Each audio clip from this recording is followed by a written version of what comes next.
he said it was a long ride. It was a special science school.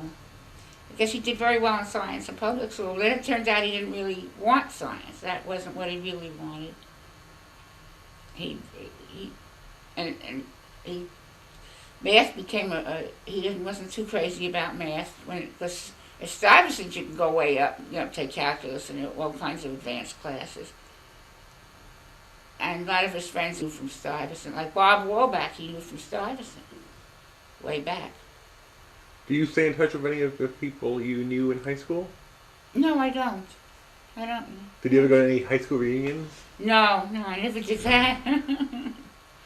I don't think I never heard of any high school reunions, as a matter of fact. Oh, I can't imagine. Erasmus, I'm sure, probably has them. I never heard of them, so they never contacted me.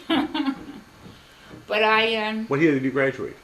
I graduated in 1947, and I got a scholarship to go to Cornell, and that was considered very, very special. Everybody tried out. All the people who were going to college tried out for the state scholarship at that time. You took a state scholarship exam, but you didn't get any money because it was based on need. Yes. And you weren't going to go to New York State school anyway.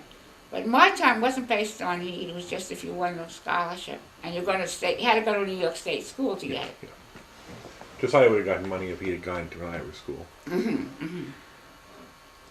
So that was considered. I was very proud of myself for that. And that's about all I can think of. What else you want to know? When you were in high school, what kinds of extracurricular activities were you involved in? What did you do besides studying? Did you work? No. I did one summer. I worked a little bit. But you didn't work during the school year? Not long. It must have been during the war. I went to camp in the summertime. My mother sent me to camp. I came home one time, and my friends were working in the department stores. I was not 14 yet. It was before I was 14. I was going to be 14 in October. But I came home from camp about sometime late August. So I wanted to get a job. So I went and I got a job, and I lied about my age. Where did you work? I worked at Lowe's, which is a department store downtown Brooklyn. And I told them I was 16, so I didn't need... But you didn't ask for any proof? No. I wasn't old... Wait, I'll tell you they will. I couldn't prove you have to prove you're 14 to get working papers. So I told them I was 16 and didn't need working papers if you're 16. But they tried hard me. I guess they were really desperate for people. But then one day so I worked that 2 weeks, and then during this year I was going to work Saturday and Thursday nights. That's when they needed extra people, because the department was open Thursday night, wasn't open other nights. So you'd get a job for Thursday night and Saturday. So I worked there a couple of weeks, and then they said, the man's coming from the government to check ages. You have to bring proof of age. So I never went back, because I didn't have proof of that age. How much did you get paid back then? I don't know what I got paid, but I know my sister worked for a department store back then. She got $18 a week. That was the standard. For full time? Yeah, that's after she graduated from college. But then she got promoted to be a buyer. So that was pretty good, that she became a buyer. That's around 45 cents an hour. Well, yeah, but she made much more as a buyer. A buyer is an executive type. So that was good that she got that job. She'd studied to be a kindergarten teacher at Brooklyn College. And she took the tests. She passed all the written tests. And they wouldn't pass her on the oral test. They said her voice was too low for classroom use. It's ridiculous. So then she was heartbroken. Then, of course, during the war, they sent the letters that she graduated just before the war. But then they sent the letters that they wanted her to come to be a teacher because it was a shortage of everybody. But by that time, she became a buyer at A&S, and she said they could go fly a kite. She didn't need them anymore because she had a better job. So what kind of things did you do in high school besides school? I was in the debating club. It was called Rashtra. And tennis. Played tennis a little bit. And Did you let her in tennis? No, no, no. I just learned to play little tennis. Then we played field hockey on Saturday mornings. That was an extracurricular activity. We go to Prospect Park to play field hockey. I was never an athlete. I didn't shine in it, but I enjoyed it. I enjoyed playing the field hockey thing. Now, when you were in college, athletic things. When I was in college, my dear son, it was a dance club. So, I danced. And I even got into advanced dance. I took a course for credit in dance. So I learned all about modern dance. Did you dance in high school at all? No, no, this was in college. You just decided you started cold, but you were good at it. Well, it was part of the phys ed curriculum. We started this, and then you took dance. And I failed the first term of dance. Then I took intermediate dance, and I did pretty well. And so the teacher said, well, asked me if I wanted to take advanced dance and go into the dance club. And I said, fine. And we went touring around the different colleges up on New York State, giving demonstrations of modern dance. That was interesting. I liked doing that because that made your father think I was pretty special. And I knew what I wanted. I had my eye on that fellow from the beginning.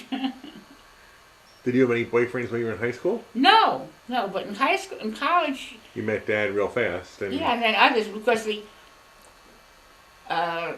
Cornell at that time was a paradise for girls, for women. Because the ratio of men to women was 4 to... No, it wasn't a paradise. It wasn't. It was bad for men. The ratio was 4 women to every man. Really? Because of the war? Or? I guess so. It was after the war. You started college in 1938. No, I'm sorry. It was 4 men to every woman. The reason it was 4 men to every woman... Well, the GIs coming back. Never mind the GIs. Yeah, well, that's true. The reason is that the women had to be in the house, had to have, live in the... Because they couldn't just live on their own.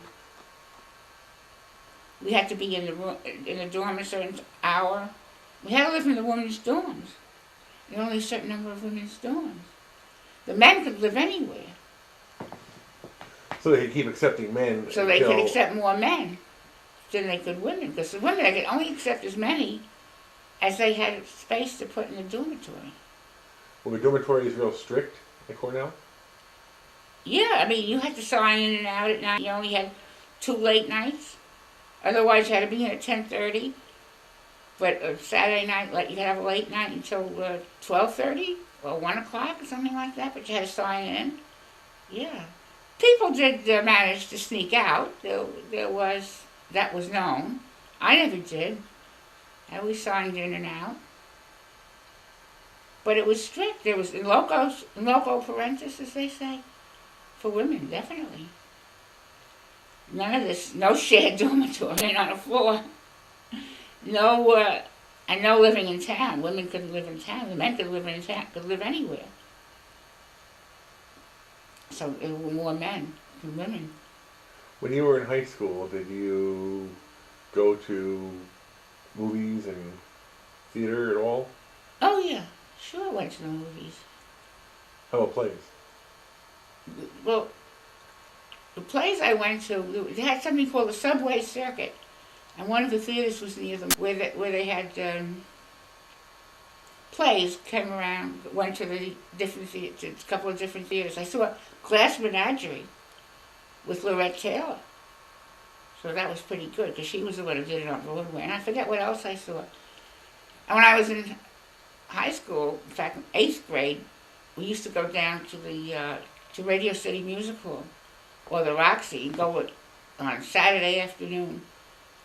That was for movies. To the movie. They shall be playing. And then we'd go across the street at Radio City. We'd go to a Chinese restaurant and have lunch for $1. How old were you when you were allowed to go into Manhattan by yourself?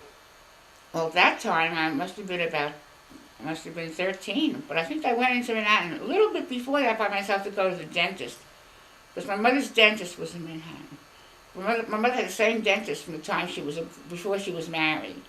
She lived in it, so I went to that dentist. But that was about as far as I went in Manhattan by myself before that. But at 13, a group of girls used to go to Manhattan. Were you nervous going into Manhattan by yourself? What? Were you nervous going into Manhattan by yourself? Well, I just went to the dentist, but I was nervous about finding the dentist. Yeah, I remember I used to call my mother up how to go and all that. But I went. Were you worried about crime? No, just being lost. Not knowing what. No. We used to go on the subway all the time. And it wasn't nervousness about getting attacked or No. In fact, when I was in college, when we came home for vacation, your father would take me home to Brooklyn. I wouldn't go by myself. The date would take you. Your father would take me home to Brooklyn, then he'd get back on the subway and go all the way out to Queens in the middle of the night. And it wasn't anything like now. You'd be much more worried about it. What kinds of things do you do on dates with Dad at Cornell or back in New York? Anything there was to be done. Did you go to movies or museums or? You're talking about what did I do with your father? With your father, you do everything. You did everything. Wasn't many people like him. Went everywhere. Museums. I saw Death of a Salesman when it first came out on Broadway. I didn't even know what it was. And yeah, went everywhere. Movies, plays, anything. Did your friends do as many different things? Your college friends do as many different things as you did? Probably not. I didn't keep track, but most of your closest friends in college you met in college. You didn't really keep track of your high school No, friends. right. A lot of them were Daddy's friends. The fellas that he was friendly with. They all did interesting things. Yeah, they all did interesting things. They were interesting things. That's the type of people they were that he was friendly with. Remember going to the different museums, to the Frick Museum, all over. So I had a good time when I came home from vacation. You didn't just sit around waiting to go back to college. No. There was lots to do. Yes. New York City, after all. I don't think we ever went to the opera when we were married, but we went to a lot of other things. When you were growing up in elementary school, did you think about what you wanted to do for a living? Or in high school, did you think about what you wanted to do for a living? I never came up with anything. I don't know why. You just knew you wanted to go to college. You didn't really have anything picked My out. mother always said, well, you change your mind 100 times, so don't worry about it. I guess that wasn't good. I should have thought of something. But you really... when did Felix decide he wanted to be a doctor? I don't know. I was too little to know that. Because he's 10 years older than you? He's 17 years older than I am. 12 years older than I am. Felix 17 years older And Wally is... 9. So when I was born, Felix was 17, Ruthie was 12, and Wally was 9. Yeah. So by the time you were... So I don't know when they decided to do what. Yeah. I wasn't aware of things. Did your parents ever try and encourage you to go into a certain type of career or anything? No. Your mom was a bank teller. Before she was married, yeah. But she stopped when she got married. Yeah. And she didn't have to work in terms of finances. When she got married, she was able to stay home. Oh, yeah. Did she ever act like she wanted to go back to work? Go back to work? No, I don't think so. She sort of thought I should work. Shouldn't stick in the 4 walls. That was a phrase, to get out of the 4 walls. But we never made it very clear what I was thinking of doing. It's just interesting. I mean, I think getting married and having kids was the more important thing. It was more important. Yeah, definitely. Now, at what point, obviously, there was no effort to try and arrange marriages for you. No. Or for your sister. No. At what point, when your mom got married, was there any did she pick her own? Did she pick? Well, as far as I know, from stories I heard, the families knew each other. because my father's father made tanks for my mother's father, big pickle tanks for the pickle factory. So he was introduced. My mother thought my father was a greenhorn, so first she didn't want to have anything to do with him. A greenhorn Means new to the country? what? New to the country, yeah. Someone who wasn't born here. But my father was a very smart man, so I think she changed her mind and decided he was worthy of her. Now his first language was... Yiddish, I guess. But he was very smart. Did he speak Yiddish at home at all? Or No. he spoke English at home? No, they didn't speak Yiddish at home at all. So I never learned any. But it wasn't really an arranged marriage. The families knew each other, but it was... It was an introduction. Yes.